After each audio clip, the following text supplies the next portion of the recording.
Minsan, pinalayas ni Jesus ang isang masamang espiritu na sanhi ng pagkapipi ng isang lalaki. Nang lumabas na ang masamang espiritu, nakapagsalita ang lalaki. Namangha ang mga tao, pero may ilan sa kanila ang nagsabi, "Si Satanas na pinuno ng masasamang espiritu ang nagbigay sa kanya ng kapangyarihang magpalayas ng masasamang espiritu." Ang iba naman ay gustong subukin si Jesus, kaya hiniling nilang magpakita siya ng himala mula sa Diyos bilang patunay na sugos siya ng Diyos. Pero alam niya ang kanilang iniisip, kaya sinabi niya sa kanila, "Kung ang mga mamamayan ng isang kaharian ay nagkakawatak-watak at nag-aaway-away, mawawasak ang kahariang iyon.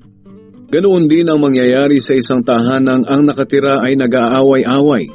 Kaya kung si Satanas at ang mga kampo niya ay nagkakahati-hati at nag-aaway-away, paano mananatili ang kaharian niya? Tinatanong ko ito sa inyo, dahil sinasabi ninyo na nagpapalayas ako ng masasamang espiritu sa pamamagitan ng kapangyarihan ni Satanas.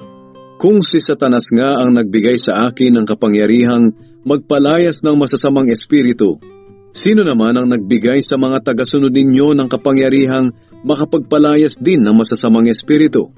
Sila na rin ang makapagpapatunay na mali kayo.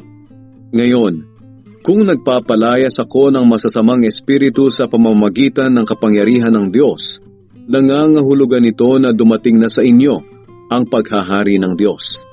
Kung ang isang taong malakas at armado ang nagbabantay sa kanyang bahay, ligtas ang mga ari-arian niya.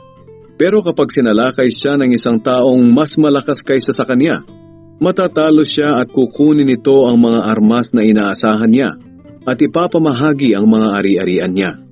Ang hindi kumakampi sa akin ay laban sa akin, at ang hindi tumutulong sa pagtitipon ko ay nagkakalat.